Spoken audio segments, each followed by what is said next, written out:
Merci pour votre accueil, pour la présence de Dieu. Waouh, ce lieu est saturé de sa présence. C'est vrai, on sent vraiment une action du Saint-Esprit, c'est palpable. Il y a la grâce de Dieu ici dans ce lieu. Amen. Dis à ton voisin, tu es une personne de valeur.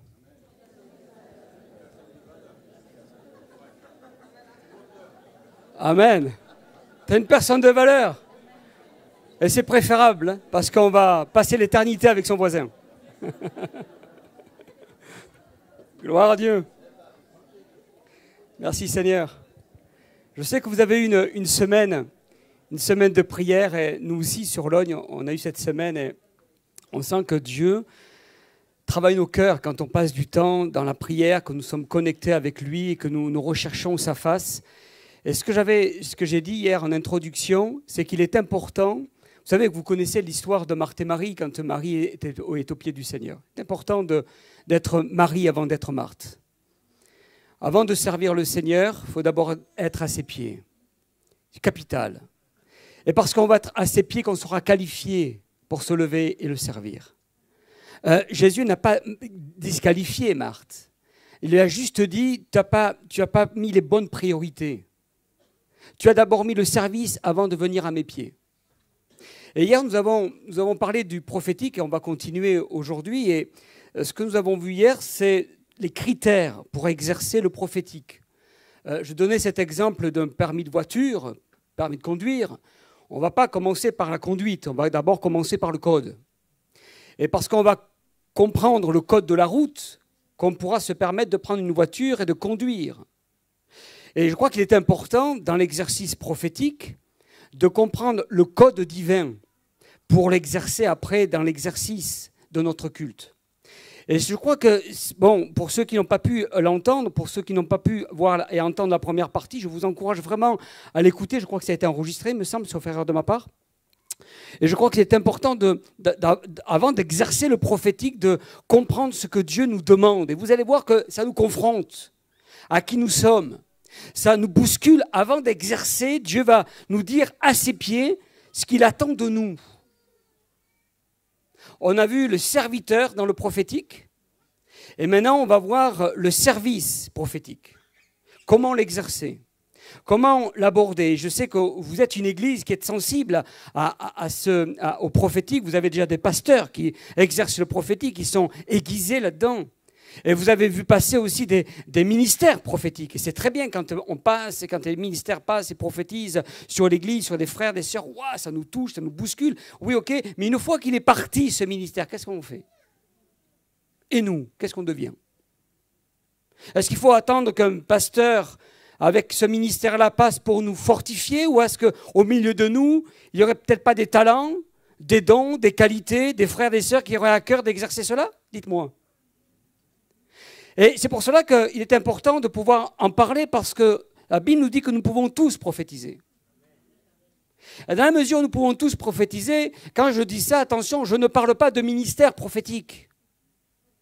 C'est encore, comment dirais-je, une autre sphère dans l'exercice du ministère. Et ce n'est pas parce que je vais prier pour un malade que j'ai le ministère de guérison. Mais Dieu me donne cette sensibilité pour guérir les malades. Et la personne qui est en face reçoit aussi avec foi la prière, alors elle va être guérie.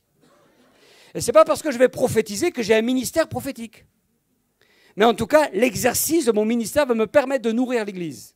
Pas que ma famille, mes amis, mes proches et tout ce qui m'entoure. Alors je voudrais introduire ces moments avec Deutéronome chapitre 29, verset 29. Je vais prendre un peu de temps ce matin pour y aller tranquillement dans ce que je veux dire, parce que c'est important. Je ne sais pas si c'est oui, voilà. Marqué, il est dit, les choses cachées sont à l'Éternel notre Dieu, les choses révélées sont à nous et à nos enfants à perpétuité, afin que nous mettions en pratique toutes les paroles de cette loi. Et ce que je retire dans ce texte, il est dit, les choses révélées sont à nous. Dans le prophétique, Dieu révèle. Dieu va nous révéler quelque chose de particulier. Paul dit ceci dans Éphésiens 3.3, c'est par révélation que j'ai eu connaissance des mystères sur lesquels je viens d'écrire un peu de mots. C'est-à-dire que ce que Paul a écrit dans le Nouveau Testament, en tout cas une partie des paroles, il les a reçues par révélation. C'est-à-dire que nous sommes aussi dans le Nouveau Testament, nous sommes dans cette démarche de recevoir aussi une révélation de Dieu. Et là, c'est important, aucune révélation, et là, je voudrais vraiment insister là-dessus parce que ça va être la base de mon enseignement ce matin, aucune révélation n'ira à l'encontre des Écritures. Aucune. La révélation est révélée par les Écritures. C'est-à-dire que être prophétique, c'est être un amoureux de la parole de Dieu, avant tout. Tu ne lis pas ta Bible, tu n'es pas qualifié. Tu ne lis pas les Écritures, tu ne peux pas être prophétique. Parce que Dieu va prendre de ce qui est à lui pour pouvoir le révéler à son peuple au travers de ta bouche. Et ça, c'est quelque chose d'important dans l'exercice prophétique. Pour être prophétique, il faut être un chrétien de la parole. En clair, le prophétique n'apporte pas de nouvelles doctrines. Et tout ce qui n'est pas biblique est à mettre à la poubelle. On ne peut pas valider. Pas possible. Et là, ça nous confronte parce que ça nous parle de ce que j'ai échangé hier. Est-ce que la personne qui va me prophétiser, est-ce que c'est une personne qui est une personne de la parole? Est-ce qu'elle lit sa Bible? Est-ce qu'elle a une connaissance des Écritures? Est-ce que c'est quelqu'un qui est, je dirais, vraiment proche du Seigneur, de ce qu'il est, de ce qu'il représente? Le prophétique se nourrit du logos pour révéler le réma. C'est-à-dire que le logos, c'est la parole écrite, et dans la mesure où on va manger la parole écrite, elle va être stockée. Dieu, le Saint-Esprit, il est très fort pour cela. Il va prendre de ce que nous avons stocké au travers de la parole, du logos, pour pouvoir à un moment donné prendre une partie et le déclarer dans le réma. Le réma qui est la parole, je dirais, proclamée. Il y a un exercice très fort là-dedans. Vous avez des chrétiens qui croient en Jésus et des chrétiens qui croient comme Jésus. Mais quand tu crois comme Jésus, alors tu penses comme lui. Il y a des gens qui croient en lui. Mais si tu crois comme lui, en lisant la Bible, tu vas croire comme lui. Tu vas saisir ses paroles. Et à partir du moment où tu vas croire comme lui, alors tu vas penser comme lui. Et c'est comme cela qu'on pourra déclarer le réma dans l'Église. C'est-à-dire qu'il faut être en synchronisation avec le Saint-Esprit de Dieu pour être comme le Père. Paul nous dit ceci, aspirez au don spirituel, mais surtout à celui de la prophétie. Mais une priorité, prophétie. Et une préférence de l'apôtre Paul. Aspirer, littéralement, dans la racine de ce mot, dans le grec, c'est brûler de zèle. Il faut que ça brûle. Il faut que ça soit une passion, un désir. Le prophétique, c'est toujours intentionnel. Ce n'est pas quelque chose qui tombe comme ça un jour par hasard parce qu'on n'a pas. Ouais, pourquoi pas, allez, on le prend, on verra bien. Non, pas du tout. C'est intentionnel, le prophétique. C'est quelque chose qu'on désire. On ne devient pas prophétique par accident. On saisit ce qui est au fond de notre cœur. Et certaines personnes l'ont reçu à un moment donné, mais ils ont dit « Oh, c'est pas pour moi », ils l'ont mis de côté. C'est dommage. Et je pense qu'au milieu de nous, il y en a beaucoup qui ne reconnaissent pas le prophétique en eux. Ils l'ont caché. Ils se sont dit, mais je ne le mérite pas. Puis, pourquoi moi? Il y a toujours des gens meilleurs à côté de moi. Mais il y aura forcément toujours des gens meilleurs à côté de toi. Mais la question, ce n'est pas de savoir si la personne est meilleure que toi. La question, c'est de savoir est-ce que tu veux obéir à la voix de Dieu. La question est là. Si je m'étais écouté, je ne serais pas rentré dans le ministère pastoral. Parce que j'entendais des prédicateurs prêcher, exercer le ministère. J'ai dit, mais moi, je suis loin d'être comme eux. Mais à un moment donné, le Seigneur me dit, mais attends, mais ce n'est pas ton problème, ça. Est-ce que tu veux m'obéir? Parce que si tu ne veux pas m'obéir, si tu restes dans ta position, je vais te disqualifier définitivement. À un moment donné, nous avons vraiment besoin de laisser nos pensées, notre concept et d'obéir à Dieu. Le véritable prophétique n'est pas d'aller chercher la pensée de Dieu, mais d'aller chercher le Dieu de la pensée. Parce que vous avez des gens qui viendront dire « Pasteur, donne-moi une pensée. » Mais ce n'est pas ça l'important. L'important, c'est de venir au pied du Seigneur. Ce n'est pas de chercher une pensée pour quelqu'un. Peut-être, il y a peut-être des gens qui vont prier à la maison avant d'arriver à l'église. Ils disent, Seigneur, donne-moi une pensée pour l'église ce matin, donne-moi une pensée. Mais en fait, on se disqualifie en faisant comme ça. Parce que Dieu ne nous demande pas, je dirais, de venir pour une pensée. On vient à ses pieds. C'est là, à ses pieds, qu'on a la pensée de Dieu. Je m'explique. Si tu recherches le prophétique, tu tomberas enfin en tout cas la pensée prophétique, tu tomberas dans le mysticisme. Tu deviendras mystique. Puis tu me pensais quelque part. Il faut que je prenne quelque chose pour quelqu'un. Là, tu deviens dingue. Il y a des gens qui sont comme ça, toujours en train de planer, alors qu'il faut être au pied. Et c'est au pied que tu vas dévoiler et tu vas déclarer. Il faut chercher Christ pour exercer le prophétique. Alors, je parlais du Réma, c'est la parole parlée. Et dans Romains 10, 17, il dit ceci de très intéressant, la foi vient de ce que l'on entend, de ce que l'on entend vient de la parole de Christ, du Réma. Souvent, on prend ce texte et on se dit, ouais, tu vois, il faut lire la Bible, parce qu'il est dit, la foi vient de ce qu'on entend, de ce qu'on entend vient de la parole de Christ, ce qui est vrai. Mais sauf que là, c'est le Réma. Dans d'autres paroles, ce sera le Logos, mais là, c'est le Réma. Et je crois que tu as besoin de saisir la foi dans le prophétique. On va y venir à la fin. Parce que c'est une part de foi de donner une parole de Dieu. Matthieu 4, 4.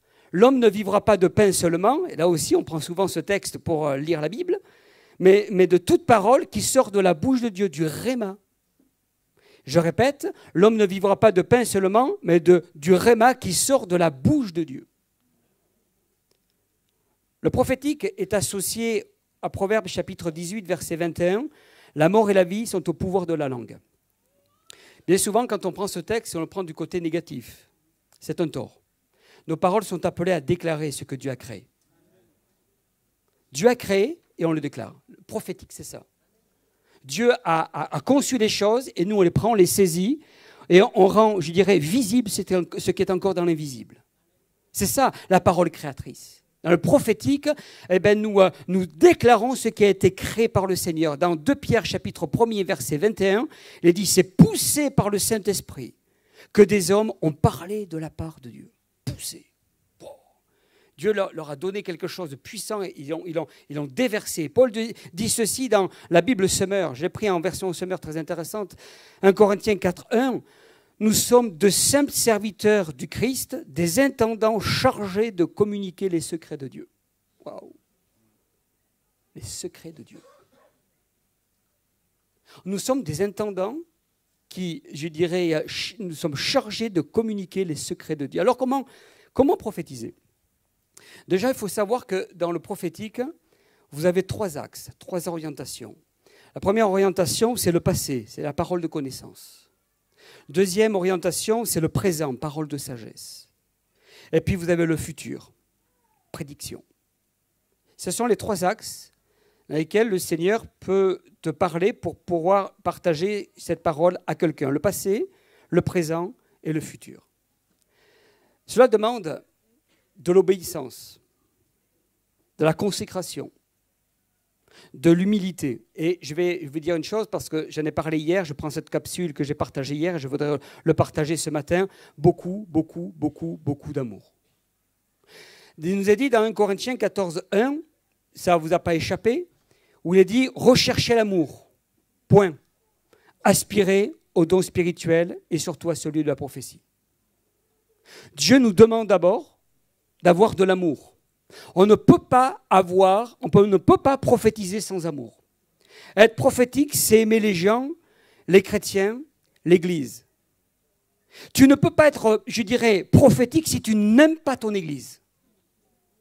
Parce que la Bible nous dit que Dieu est amour.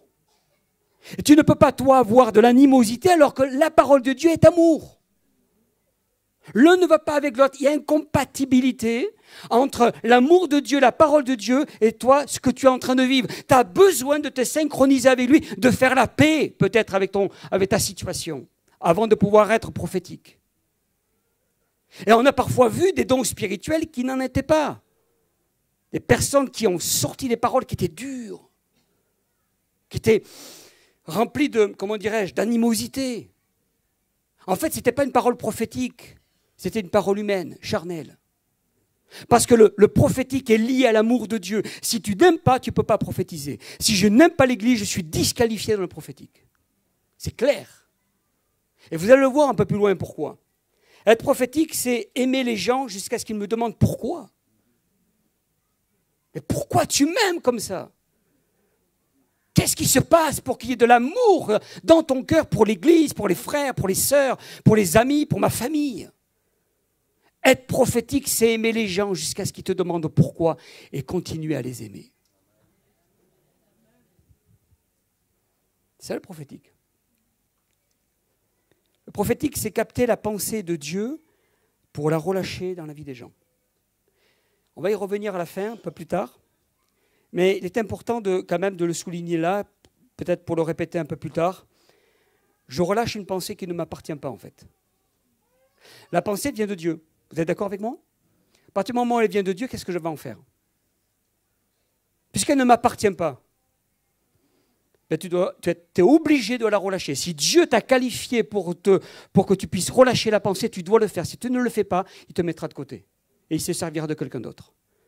Ce n'est pas ma responsabilité de dire je dis pas. À partir du moment où je suis aligné avec Dieu, à partir du moment où je suis en paix avec Dieu, à partir du moment où j'ai tous les critères selon les critères divins, que si Dieu me donne une pensée, tu dois la relâcher parce que ce n'est pas ta pensée. Ce n'est pas ta responsabilité de juger si tu dois la donner ou pas. Oula. Bon, Seigneur, je vais réfléchir avant de prophétiser. Donne peut-être la pensée à quelqu'un d'autre. Le piège, c'est quand la parole prophétique est soumise à la raison. Ah là là, la raison. Vous savez que la raison n'a jamais raison? C'est une forteresse terrible, la raison. La raison nous disqualifie. La raison va donner raison au diable. La raison est là pour faire taire la voix de Dieu sur ta bouche, dans ton cœur pour l'Église. Peut-être pas que pour l'Église, hein, peut-être pour ta famille, pour tes enfants, pour tes proches. Mais imagine que le diable, au travers de la raison, fasse la même chose avec ton voisin, il ne peut pas libérer la parole sur ta vie. C'est pour ça que nous avons besoin vraiment de saisir la pensée de Dieu par rapport à ça. Le secret pour briser la raison, c'est l'intimité avec Dieu. L'intimité va me permettre de bien connaître exactement ce que Dieu est en train de faire dans mon cœur, dans ma vie. Puis l'exercice va nous permettre de s'aiguiser dans le prophétique. Je vais expliquer un peu tout ça. Dieu a la pensée. Écoutez bien, Dieu a la pensée. Le Saint-Esprit dépose la pensée en nous. Par exemple, il est dit dans Jean chapitre 16, verset 14, « Le Saint-Esprit se glorifiera parce qu'il prendra de ce qui est à moi, c'est-à-dire de Dieu, et vous l'annoncera. » C'est-à-dire qu'il va prendre la pensée de Dieu, il va la déposer. Bing. Et qu'est-ce que tu vas faire, toi? Tu vas la libérer. Parce que Dieu a voulu que le prophétique passe au travers de ses enfants. Il aurait pu faire autrement. De toute façon, la Bible nous dit que Dieu parle tantôt d'une manière, tantôt d'une autre. Il a bien parlé au travers d'un âne, dans la Bible. Mais Dieu a fait le choix de m'utiliser, de nous utiliser pour que nous puissions être la voix prophétique. Une voix à un moment donné. Alors le Saint-Esprit dépose la pensée en nous et vous êtes la voix qui va transmettre la pensée. Et là, c'est là où nous avons besoin de briser, je dirais, les raisonnements et d'obéir à Dieu. Ça passe par l'obéissance. L'obéissance est capitale dans l'expression prophétique. Être prophétique, c'est accepter que certains rémas, que certaines paroles de Dieu que tu vas prononcer ne se réalisent pas. C'est sûr, pasteur? Oui. Exemple, Jonas. Dieu dit à Jonas, écoute, tu vas dire à Ninive, si elle ne se repent pas, je la raye de la carte. Jonas dit, ouais, c'est super, je vais y aller, je vais vous dire les choses, vous allez voir. Il est allé dire, repentez-vous, autrement vous êtes rayés de la carte, vous allez tous condamnés. Tout le monde s'est repenti. La parole prophétique ne s'est pas réalisée. Jonas l'a mal pris. Mais alors, très mal pris. Pourquoi je vous dis ça? Parce que dans le prophétique, il faut être humble. Il y aura des moments où Dieu n'accomplira pas la prophétie que tu vas déclarer. C'est un choix. Parce que les circonstances auront changé, les situations auront évolué. Est-ce que tu auras été un faux prophète? Non, pas du tout. Est-ce que tu auras eu une mauvaise pensée? Non, pas du tout. Est-ce que Dieu s'est trompé? Non, pas du tout. Jonas a obéi, mais il a mal pris, parce qu'il n'était pas humble dans le prophétique. Et ça lui a coûté cher, ça. Accepter de perdre sa réputation. Parce qu'en prophétisant, parfois, la parole ne va pas forcément se réaliser de suite. Des fois, elle peut prendre 1 an, 2 ans, 5 ans, 10 ans, 15 ans, 20 ans. Et Dieu, bing, à un moment donné, il révèle et il déclare sa parole, il la met en pratique. Alors on va dire, ouais, mais lui, il m'a prophétisé un jour, mais c'est un faux prophète. Il existe des faux prophètes, attention. Hein. Mais je veux dire par là qu'il faut accepter à un moment donné de perdre la face. Laisser Dieu avoir raison, se soumettre. Et pendant qu'on était dans un temps de louange, Dieu m'a donné une pensée pour quelqu'un ici ce matin. Quelqu'un a arrêté d'exercer le prophétique à cause de ça. Et tu t'es dit, je me suis trompé, c'est terminé, j'arrête de prophétiser. Et tu t'es disqualifié tout seul. Parce que tu n'as pas accepté. Tu pensais que les circonstances allaient aller dans ta direction, comme toi tu le sentais. Or, Dieu avait changé les plans quand tu as partagé le prophétique à une personne. Parce que le prophétique ne nous appartient pas, frères et sœurs. Ça appartient à Dieu. On ne peut pas conduire, diriger le prophétique comme bon me semble. Et c'est là où il faut vraiment se soumettre à Dieu dans le prophétique. Comme on doit se soumettre sur tous les terrains de son service. Et tu t'es braqué, tu t'es dit, mais plus jamais je donnerai le prophétique parce que je suis tellement sensible à ça. J'ai tellement envie de plaire à Dieu que là, j'ai senti que j'étais à côté de la plaque. C'est faux, tu n'as pas été à côté de la plaque. Tu t'es mis à côté de la plaque. Et Dieu voudrait que tu reprennes le service et que tu t'abandonnes entre ses mains, que tu te relâches entre ses mains, que tu apprennes à ne plus contrôler ce qui appartient au Seigneur. Peut-être que quelqu'un se sent interpellé dans ce que je vais dire, là, dans ce que je viens de dire. Venez nous voir tout à l'heure à la fin du culte. Venez voir un de vos pasteurs ou moi-même, peu importe, qu'on puisse échanger avec toi. Mais que tu puisses reprendre ce que le Seigneur a déposé dans ta vie il y a quelques années de ça et que tu as mis de côté. À un tel point, c'est que parfois dans les cultes, tu reçois la pensée mais tu ne dis rien. Et elle est confirmée par quelqu'un qui la sort. Alors, il y a encore cette activité prophétique en toi, mais tu t'es, je dirais, volontairement disqualifié. Et Dieu voudrait que tu reprennes ce service. Alors, comment prophétiser? Il n'y a pas de règle absolue. Il y a des terrains prophétiques, qui est l'Église. C'est un très bon terrain avant le culte, après le culte, pendant le culte. C'est des moments formidables dans le milieu professionnel, auprès des amis, peut-être au patron, pourquoi pas, si on reçoit une parole de Dieu pour son patron. Si ce n'est pas vous donner après avoir un salaire plus élevé, pourquoi pas. Prophétiser à la maison, à vos enfants, à votre conjoint, à vos amis. Vous recevez une parole de Dieu dans votre cœur. Il y a différents terrains prophétiques. Puis après, vous avez différentes sources. Alors, les différentes sources, c'est quoi? La première source, c'est la Bible. On l'a dit tout à l'heure. La parole de Dieu. C'est le Logos. Après, c'est le temps avec le Seigneur, au pied du Maître, selon Marie. Vraiment chercher la face de Dieu. Et puis, c'est temps en langue. On en parlait hier. On parlait de l'expression en langue. Il faut vraiment passer beaucoup de temps dans le parler en langue. Parce que le parler en langue va nous ouvrir l'esprit à recevoir et à capter la pensée de Dieu. Le parler en langue, c'est quelque chose de très fort. Moi, j'aime le parler en langue. Je l'exerce très souvent. Et je disais hier que souvent, je sors, je vais dehors, je marche 1 heure, 1 heure et demie, voire 2 heures, quand il ne fait pas trop froid. Et là, je parle une grande partie du temps, je parle en langue. Et Dieu, vraiment, me parle au travers du parler en langue, me fortifie, me régénère. Là, il y a d'autres sources, c'est la pensée du jour, peut-être même un livre, le témoignage, un verset biblique. Récemment, Isabelle lisait un livre, il y a quelque temps de ça, sur la guérison divine. Et voilà qu'on apprend qu'une sœur a un problème de santé. Et puis on prie pour elle, et Isabelle a de suite pensé à un passage de ce livre qui était vraiment une parole pour elle. Alors, elle est allée le chercher, puis elle lui a partagé cette parole qui était exactement ce qu'elle avait besoin de recevoir. C'est-à-dire qu'on va se nourrir de toutes les informations qui seront là, et à un moment donné, Dieu va le prendre parce qu'on aura prié, parce qu'on aura cherché la face de Dieu pour pouvoir saisir après cela et être la voix prophétique pour l'Église. L'expression prophétique, c'est quoi? L'expression, on peut exprimer le prophétique dans un témoignage, quand on parle avec une personne, dans la prédication, comme nous pouvons l'exercer, comme je l'exerce moi ce matin. On peut peut-être au travers d'un entretien, j'utilise beaucoup le prophétique dans les entretiens.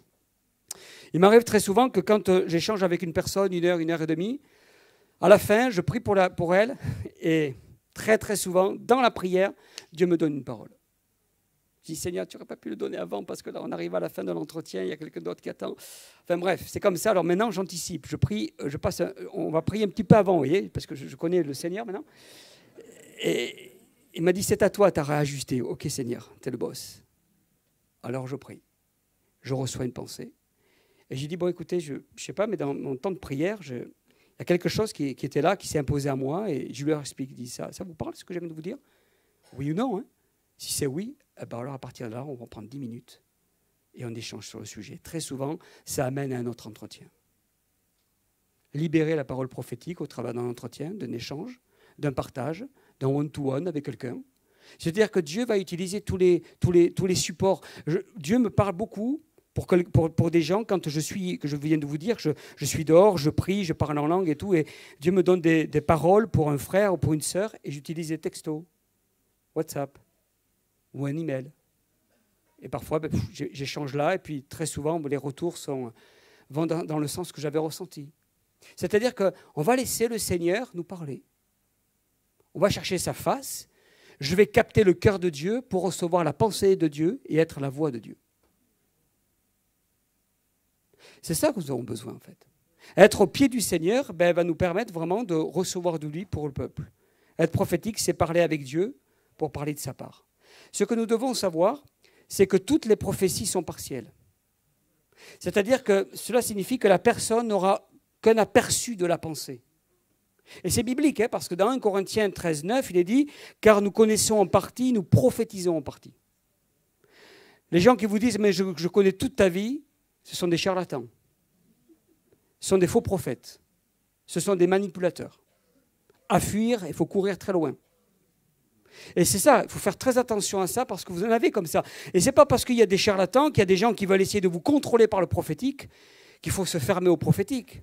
Attention à ne pas éteindre l'esprit à cause de cela. Dans 1 Thessaloniciens, au chapitre 5, verset 19, il est dit ceci, « N'éteignez pas l'esprit, ne méprisez pas les prophéties, mais examinez toutes les choses et retenez ce qui est bon. » Je disais hier que souvent, moi, dans le prophétique, j'utilise comme un poisson. J'enlève les arêtes et je mange ce qui est bon. Parce que, voilà, on est humain. Hein. Parfois, on exprime le prophétique, il y a des bonnes choses, et puis derrière, il y a des choses qui... Et je pense que nous avons vraiment besoin de ne pas l'éteindre, de ne pas le mettre de côté. La réponse à la dérive prophétique, et je crois que ça c'est très important, n'est pas l'absence du prophétique. Ça serait un tort. Et beaucoup d'églises sont fermées à ça à cause de certaines déviances, mais ça c'est un tort. Mais plutôt à l'encouragement au discernement prophétique. Il faut avoir du discernement. Une sensibilité. Pour cela, il n'y a pas de souci, vous avez des pasteurs qui sont hypersensibles à ça, mais en tant qu'église aussi. S'il y a quelqu'un qui donne un don spirituel dans l'église, très souvent, j'écoute après le don la réaction de l'église. Parfois, il y a des amen, wow, amen. Et on sent que la parole de Dieu a appuyé. Puis à d'autres moments, il y a un calme froid. Là, je te dis, il y a un problème. Là. L'église aussi témoigne si la parole de Dieu elle est validée ou pas dans le ciel. Je crois que ça, c'est très important de le comprendre. Nous jugeons un prophète à ses fruits et au témoignage de Dieu sur sa vie. Dieu n'est pas impressionné, je dirais, à un prophète qui donne des paroles pile poil, c'est super, tout formidable. Dieu n'est pas impressionné par ça. Dieu il est impressionné par le prophète qui a des valeurs selon le cœur de Dieu. Quelqu'un qui porte du fruit. On parlait du fruit de l'esprit hier, Galates chapitre 5. C'est-à-dire la joie, la paix, la bienveillance et tout, l'amour et toutes ces choses. S'il a tous ces fruits, alors il est qualifié, il est valable pour pouvoir l'écouter. Mais vous savez, Dieu n'est pas impressionné parce que c'est Dieu qui donne le prophétique. C'est le prophète, lui, quand il apporte une parole de Dieu, il apporte tout simplement ce que Dieu, lui, est venu déposer dans son cœur. C'est pas lui la star, c'est pas le prophète la star, c'est Dieu. Alors ne recevez pas de prophétie d'un inconnu. Comme ça. Par hasard, quelqu'un vient vous voir, vous ne le connaissez ni d'Adam, ni d'Ève. Puis il vous dit, voilà, le Seigneur me dit, stop, avant de me dire, mon frère, tu peux venir là? Je vais avoir un témoin avec moi. Alors ça va, vous êtes l'église, vous connaissez. Il y a d'autres endroits, d'autres personnes qui voudraient vous prophétiser comme ça, sans réellement connaître qui est derrière, quelles sont ses valeurs, quels sont ses fruits. Moi, je n'accepte pas toute prophétie. Alors je fais une chose, soit j'ai un témoin avec moi, et puis parfois ça peut m'aider, j'enregistre. Pourquoi? Parce que si vraiment c'est une parole de Dieu, ça me permettra de la réécouter. Et oui. Et je crois que c'est très important. Vous savez, quelqu'un qui est dans l'exercice prophétique, au contraire, lui va encourager ça. D'avoir un témoin, même de l'enregistrer, parce que ça pourra te faire du bien si la parole vient de Dieu. Mais quelqu'un qui est un peu tordu va dire « Ah non, tu crois, oh, c'est pas une bonne chose que tu enregistres. Laisse tomber, tu pars. » Et je pense que c'est très important, c'est sage. Un chrétien qui est intime avec l'Esprit de Dieu ne peut pas être manipulé. Et on n'a pas le droit d'être manipulé avec ça. Comme la théologie, pareil. Hein. On parle, parce qu'on parle de prophétique, mais on pourrait parler d'enseignement théologique. Hein. Je crois qu'à un moment donné, il faut éprouver les esprits. Il faut les tester. Comme éprouver la parole de Dieu. Et je pense que ça, c'est quelque chose de très important. Alors, le but du prophétique, c'est quoi? Dans 1 Corinthiens 14, 3, il dit que celui qui prophétise parle aux hommes. Et c'est là où je voudrais vraiment m'arrêter quelques instants, parce que c'est très important. Parle aux hommes pour les édifier, les exhorter, les consoler. C'est ce qui nous est dit dans ce texte. 1 Corinthiens 14, 3, je crois qu'il est affiché. Celui qui prophétise parle aux hommes, les édifie, les exhorte et les console. Ça, c'est le but de la prophétie. C'est l'édification. Et s'il n'y a pas ces trois critères, ou un de ces trois, tu disqualifies. Si la parole que tu viens d'entendre, elle n'est pas capable de t'édifier, de t'exhorter, de te consoler, pose-toi les questions. Est-ce que cette personne, elle est qualifiée? Parce qu'en dehors de ça, c'est plus la prophétie. On n'est pas dans le ministère prophétique, là. On exerce le prophétique. On est dans l'expression prophétique. Et le but de la prophétie, c'est ça. On parle aux hommes pour les édifier, les exhorter, les consoler. Le prophétique est capital à la croissance de l'Église. Parce qu'avec ça, avec l'édification, l'exhortation, la consolation, on va édifier l'Église. On va la fortifier, on va la tirer vers le haut. Mais une prophétie qui n'édifie pas, c'est une prophétie qui règle ses comptes. Et là, tu la disqualifies. Tu ne l'acceptes pas. Si une prophétie ne me fait pas du bien, je vais la rejeter. Très clair, hein? Parce que la parole de Dieu me dit que normalement, la prophétie doit me faire du bien. Doit me faire réaliser combien j'ai besoin de Dieu et combien elle va me fortifier, elle va m'encourager, elle va m'amener plus loin. Alors, je vais aller un peu plus loin, très rapidement. Le prophétique est une affaire d'ordre. Parfois, j'ai entendu des chrétiens me dire « Pasteur, je suis obligé de donner le don spirituel. C'était plus fort que moi. » Alors qu'on était dans un moment de louange, d'adoration. C'était bon, c'était formidable. Et puis, il y a un don qui est en train de sortir du milieu de l'Église. On ne sait même pas ce qu'elle est en train de dire. En fait, les 3, 4, 5 premières phrases, on ne les entend pas. L'Église est en train de comprendre quelqu'un et que quelqu'un est en train de donner un don spirituel. Alors tout le monde s'arrête. Mais on n'a entendu que la moitié du don. Désolé, ce n'est pas de Dieu. Pourquoi ce n'est pas de Dieu? Parce que dans 1 Corinthiens 14, 32, il est dit que les esprits des prophètes sont soumis aux prophètes. Car Dieu n'est pas un Dieu de désordre, mais de paix.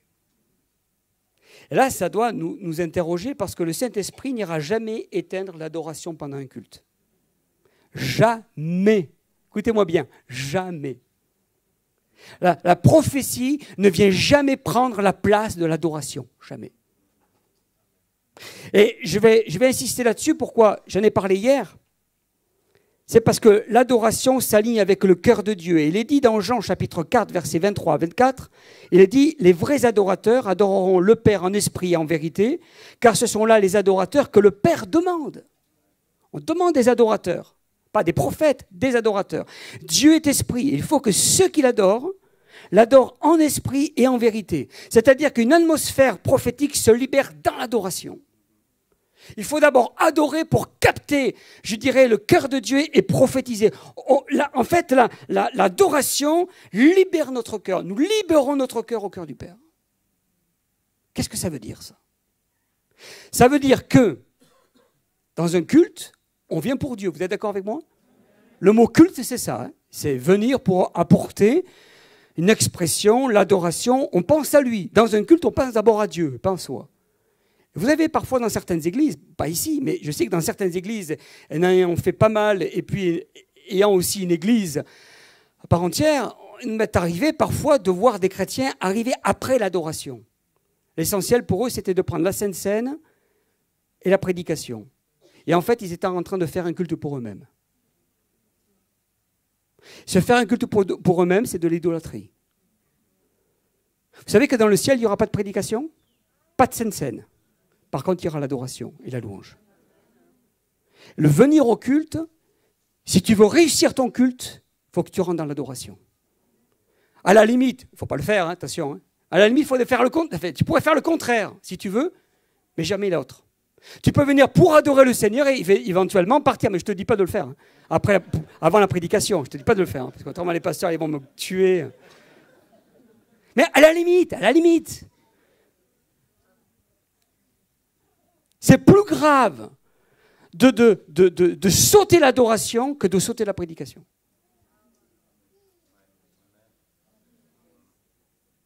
Et j'ai entendu 4 amens. Allez, il y en a un peu plus. Mais de grâce, comme Dieu est bon, et que nous l'avons entendu, nous l'avons célébré, nous l'avons adoré, nous l'avons glorifié, ben, il va nous dire, bon, maintenant que vous m'avez célébré, je vais vous donner une parole de Dieu. Et le prédicateur prêche. Dans sa bonté, il va vous donner des paroles. Mais vous, dans votre bonté, vous devez lui apporter l'adoration. Sans adoration, tu es disqualifié dans ton culte. Tu te crées ton culte, mais tu ne crées pas le culte de Dieu. Et en fait, tu viens pour t'idolâtrer, pour te célébrer. Tu te fais un culte à toi. Et, ouais. Et comment recevoir après la pensée de Dieu si on passe à côté de l'adoration? Comment recevoir la pensée du Maître si on passe à côté de l'adoration? Alors, le prophétique, et je vais bientôt terminer, le prophétique libère l'atmosphère. Libère l'atmosphère parce que si tu libères ce que tu as reçu, tu libères la personne à qui tu dois le donner. Personne qui, comment dirais-je, je vais vous expliquer ça autrement. Si tu libères ce que tu as reçu, tu libères la personne qui doit le recevoir, cette parole. Souvent, on attend une parole de Dieu, on attend quelque chose du Seigneur, et puis là, il y a un don spirituel, une parole. Oh, enfin, Seigneur, tu m'as parlé. Tu as libéré le cœur de cette personne. Mais si toi, tu le fais, tu vas libérer aussi le cœur de ton voisin. Et c'est ça le prophétique, c'est libérer le cœur des autres, libérer le cœur du peuple de Dieu. J'ai un exemple dans la parole de Dieu, dans Actes au chapitre 13, verset 2. Pendant qu'ils servaient le Seigneur dans leur ministère et qu'ils jeûnaient, le Saint-Esprit dit, mettez-moi à part Barnabas et Saul pour l'œuvre à laquelle je les ai appelés. C'est-à-dire que la prophétie a libéré Paul et Barnabas pour servir en mission. Ils étaient là pour servir aux tables, ils servaient le Seigneur avec les autres frères et sœurs, et à un moment donné, bing, la parole de Dieu leur a dit, maintenant vous partez. Il y en a combien comme ça dans l'Église qui ont été libérés pour le service de Dieu, ici à Clamart? Combien? Des dizaines. Peut-être vous avez été au bénéfice d'une prophétie qui vous a libéré dans votre service, qui vous a permis de rentrer dans le service de Dieu parce que Dieu vous avait donné une parole un jour, mais vous attendiez le go divin. Et quelqu'un a été sensible à Dieu et a ouvert la voie prophétique et vous a libéré. Il est devenu cette bénédiction pour vous. Waouh, c'est beau ça, hein? Alors je me dis que, Seigneur, si moi j'ai été au bénéfice de certaines prophéties, certains dons spirituels, je t'en supplie, j'ai envie aussi d'en faire de même pour les autres et de les libérer. Et depuis plusieurs années, j'ai prié dans ce sens-là. Et je crois que c'est très important de pouvoir vraiment être une voix prophétique pour quelqu'un. Une parole de Dieu pour quelqu'un. Le prophétique, c'est rendre visible ce qui est approuvé dans le monde invisible. Dieu, en fait, approuve Paul et Barnabas dans ce texte. Et il va rendre visible ce qui est encore invisible. Depuis quelque temps, c'était invisible. On ne savait pas que Paul et Barnabas devaient partir, prêcher, annoncer la parole de Dieu. Et là, bing, tout s'est éclairé, tout s'est dévoilé. Révélation, on en a parlé dans l'introduction. Il y a eu une révélation. Et ils ont dit, ok Seigneur, je te sers. Capital. Ce que je vais dire, c'est capital. Quand une prophétie est le but que tu veux atteindre, elle devient une idole. Si tu penses qu'à la prophétie, qu'elle devient ce but, ça devient une idole.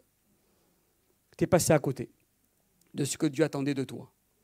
De venir auprès du Maître. De venir auprès du Seigneur. Une prophétie n'a pas pour but d'être le but. La prophétie est un moyen d'atteindre le but de Dieu. Je répète, Une prophétie n'a pas le but d'être le but. La prophétie est un moyen d'atteindre le but de Dieu. Et à partir de là, c'est comme ça qu'on va aller vraiment, on va vraiment saisir des belles choses pour l'œuvre de Dieu, pour l'avancement du royaume. Et que tu sois une bénédiction dans l'Église au travers du prophétique. Que tu sois une bénédiction dans ton foyer, dans ton travail, auprès de tes frères et sœurs. Et vous savez, le prophétique a beaucoup servi. On a un fiston qui a vraiment une sensibilité aussi au niveau prophétique. Combien de fois il nous est arrivé de recevoir une parole de Dieu de sa bouche. Papa, maman, j'ai reçu une parole de Dieu pour vous. Et bing, il donne, c'était exactement ce qu'on attendait de Dieu.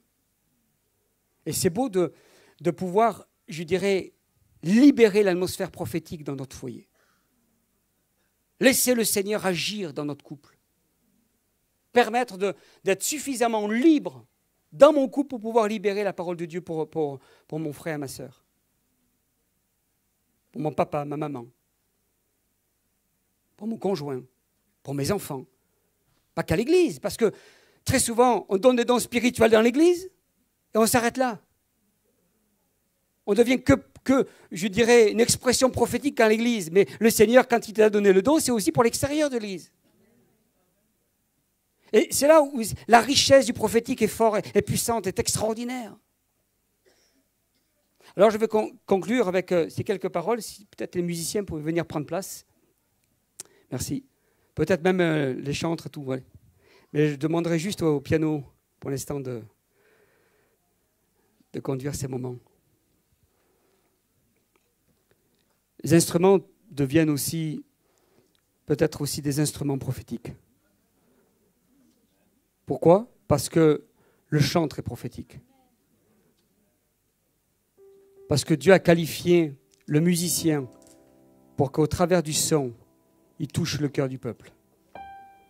J'ai un témoignage pour ça. Alors que j'étais à l'église, je peux le dire, à l'église Nouvelle Vie, plusieurs années de ça, j'étais au Top Chrétien, j'y allais pour un reportage. Et c'était un grand rassemblement de plusieurs intervenants et des prédications de ouf. Il y avait 3500 personnes qui étaient là et on recevait la parole de Dieu. Puis à un moment donné, il vient un musicien avec son saxo. Et puis il commence à jouer tout seul. À Dieu soit la gloire. Je me suis dit, c'est dommage qu'il n'y ait pas les musiciens, pianistes, batteurs, les chantres, parce que à Dieu soit la gloire tous ensemble. Oh, c'est dommage, pourquoi juste un saxophoniste? Puis il a commencé à jouer,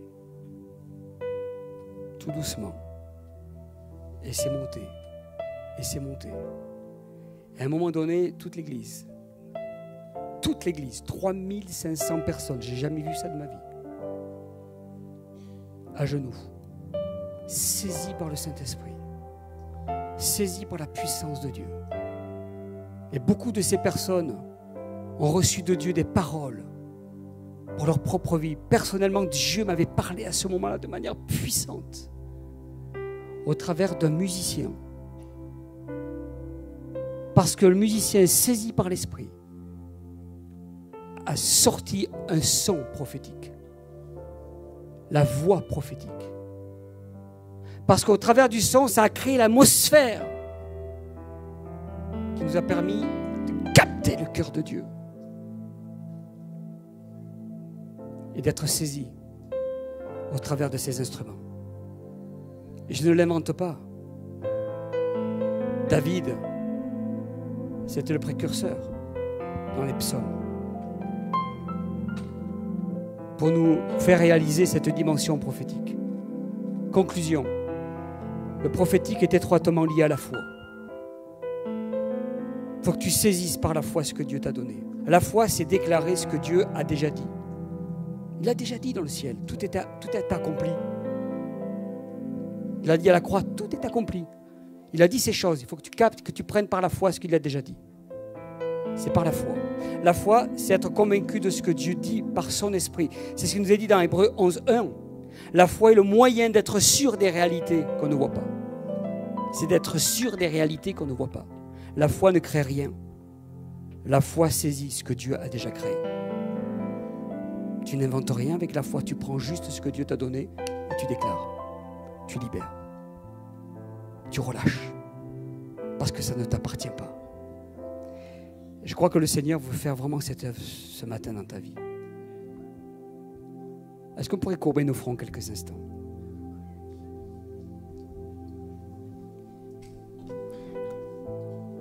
Je voudrais dire de la part de Dieu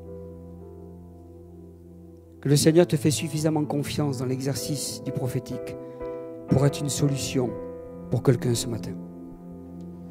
Pour être une solution pour quelqu'un dans les jours, dans les semaines, dans les mois à venir. Juste que tu relâches ce matin.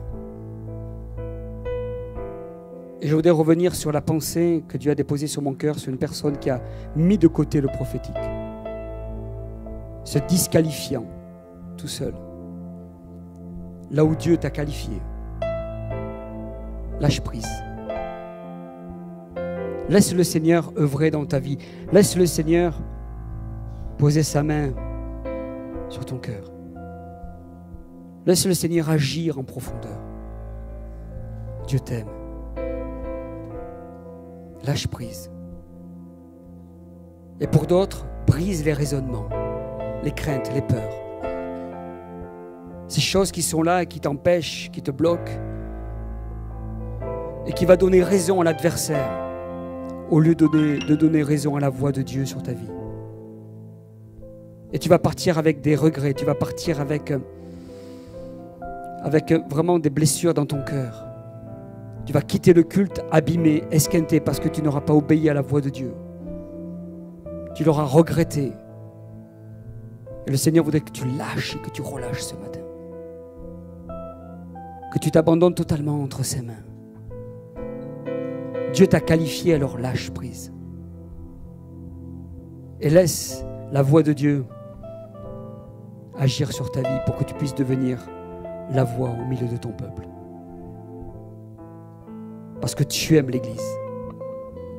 Parce qu'il y a une passion, il y a un feu qui est là dans ton cœur. Tu brûles d'amour pour l'Église de Christ. Et Dieu voit cet amour, Dieu voit que combien il voudrait tellement que tu sois cette voix. Alors lâche prise. Brise tout raisonnement ce matin. J'aimerais que, alors qu'on reste dans le recueillement, j'aimerais qu'on prenne un temps dans la prière. On voudrait prier pour vous. On en a parlé avec l'équipe pastorale, on veut vraiment prier pour vous. Il y a des frères, des sœurs qui sont là pour prier pour vous ce matin. On voudrait prendre du temps pour vous. On voudrait vraiment avoir un cœur à cœur dans la prière. Pour ceux qui le désirent, pour ceux qui le souhaitent, pour ceux qui le veulent. Priez courtement, c'est pas la longueur de la prière qui est importante, mais d'avoir une connexion dans la prière pour que vraiment Dieu réactive ce que tu as mis de côté. Que Dieu t'encourage et te pousse à aller beaucoup plus loin. Peut-être que certains exercent déjà le don prophétique, mais aimeraient aller encore plus loin dans cette expression. Peut-être même qu'au milieu de nous, il y a des futurs ministères prophétiques. Alors on voudrait prier avec vous. On voudrait prier pour vous. On voudrait prendre du temps et cœur à cœur avec vous, afin que le Seigneur puisse agir et relâche ce matin les dons les meilleurs sur ta vie. Les dons les meilleurs sur ton cœur. Alléluia, touche. Touche, Seigneur, ce matin. Touche. Touche, Seigneur Jésus. Libère, libère, libère. Libère, Seigneur. Brise toute crainte. Brise, Seigneur, tout raisonnement. Seigneur, tu qualifies, c'est toi qui qualifies.